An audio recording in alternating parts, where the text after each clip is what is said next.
જય માતાજી બધાને। આજે બનાવીશું આપણે મોતીચૂરના લાડુ।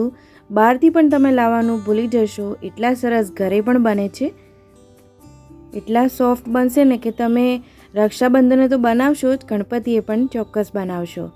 તો ચાલો એને બનાવવા માટેની રીત જો લઈએ। એને બનાવવા માટે મેં અહીંયા 1 કપ બેસન લીધો છે। 1 કપથી ઓછું મેં થોડું પાણી લીધું છે। તો જરૂરિયાત મુજબ આપણે પાણી લેવાનું છે અને હલાવતા જઈશું, મિક્સ કરતા જઈશું અને પાણી એડ કરતા જઈશું। તો જ્યારે આપણે બેસન લીધો હતો તો બેસન ચાળીને જ લેવાનો, જેથી આપણે જ્યારે પણ બનાવીએ ને તો ગાંઠા ન પડે। બરાબર મિક્સ કરતા જઈશું અને પાણી ઉમેરતા જઈશું। ધીમે ધીમે પાણી એડ કરવાનું છે અને આપણે ખીરું જે બનાવીશું એકદમ પાતળું બનાવવાનું છે, બિલકુલ જાડું નથી બનાવવાનું। તો જ્યારે તમે ચમચાથી પાડો આ રીતે, તો આ રીતે નીચે ટીપા ટીપાની જેમ પડવું જોઈએ। આ રીતેનું આપણું ખીરું તૈયાર કરીશું। તો અહીંયા જે સોસ બોટલ આવે છે 12 થી 10 કે 15 રૂપિયાની, તો એ મેં અહીંયા લીધી છે। અને હા, આનાથી હું નથી મોતીચૂરના લાડુ પાડવાની, આ ફક્ત આની અંદર ભરવા માટે જ હું યુઝ કરું છું। આ રીતે બધું ખીરું એ બોટલની અંદર આપણે ભરી લેવાનું છે અને જે ઉપર એનું જે ઢાંકણું આવે છે આ રીતે, તો આ રીતે ઢાંકી લેવાનું છે। ઉપરનું તમે જોઈ શકો છો કે જે હોલ છે પાઇપનો, એ હોલ આપણે એનાથી પાડીશું ને તો મોટા મોટા દાણા પડશે। જો તમારે મોટી બુંદી ના પાડવા હોય ને તો આનાથી તમે પાડી શકો છો, પણ એકદમ ઝીણી બુંદી પાડવી હોય, ઝીણા મોતીચૂર જેવી, તો આ રીતે આપણે દૂધની થેલી તો બધાના ઘરે હોય જ છે, તો આપણે એનો ઉપયોગ કરીશું। નીચે ગ્લાસનો સપોર્ટ લઈ લેવાનો છે અને જે બોટલમાં આપણે ભર્યું હતું ને એનાથી જ આપણે આ બોટલમાં થેલીમાં ભરી દઈશું, જેથી આપણને ભરતા ફાવે અને બહાર ઢોળાય પણ નહીં। અહીંયા મેં બધું ખીરું આ રીતે ભરી લીધું છે। હવે એક રબરની મદદથી આપણે એકદમ ફિટ એવી ગાંઠ મારી લેવાની છે।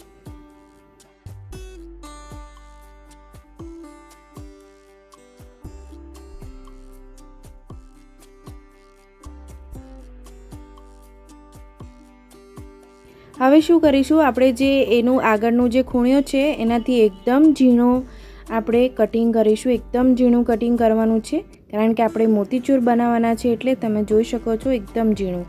મીડિયમ ગેસ ફ્લેમ રાખીને બીજી બાજુ મેં તેલ ગરમ કરવા મૂકી દીધું હતું અને આપણી થેલી છે ને એકદમ ઉપર રાખીશું અને પછી જ આપણે આ રીતે પાડીશું, જેથી નજીકથી પાડીશું ને તો જે બુંદી પડી રહી છે એ બિલકુલ પૂંછડીવાળી થઈ જશે અને બિલકુલ સારી નહીં બને। તો થોડુંક ઉપરથી આપણે રાખવાનું છે અને આ રીતે પાડતું જવાનું છે। તો બબલ્સ બંધ થઈ જાય ને પછી જ આપણે એને બુંદીને કાઢી લેવાની છે।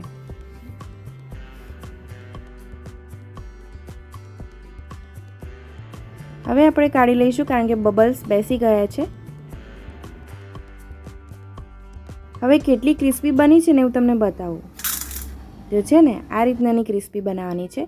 આ જ રીતે આપણે બધી જ બુંદી પાડી લેવાની છે। એક વખત તમે બનાવશો ને એટલે સરસ એવો કોન્ફિડન્ટ આવી જશે અને ફટાફટ તમે બધી જ તૈયાર કરી લેશો અને આટલી જ ક્રિસ્પી બનશે।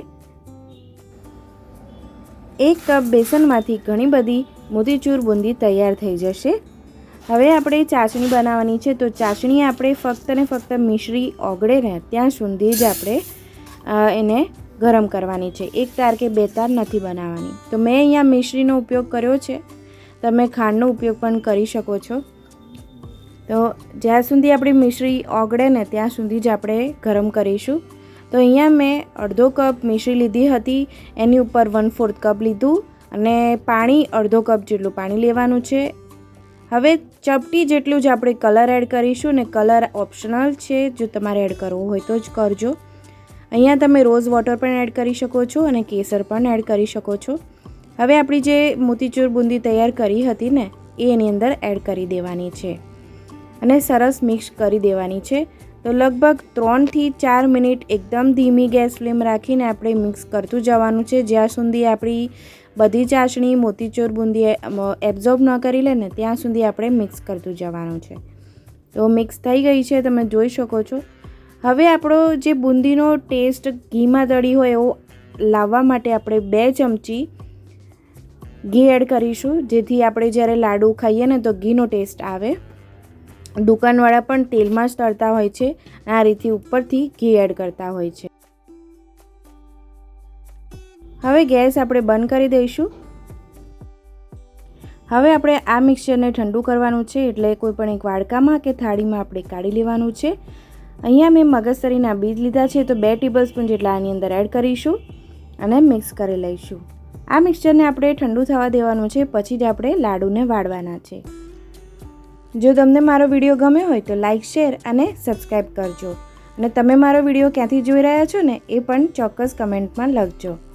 હવે આપણે મિક્સર ઠંડુ થઈ ગયા પછી લગભગ 20 મિનિટ પછી આપણું મિક્સર ઠંડુ થઈ જશે અને આ રીતે આપણે એકદમ દબાવીને આપણે લાડુ વાળી લેવાના છે. મીડિયમ સાઇઝના લાડુ આપણે આ રીતના તૈયાર કરીશું તો લગભગ 10 થી 11 જેટલા લાડુ આપણા તૈયાર થશે.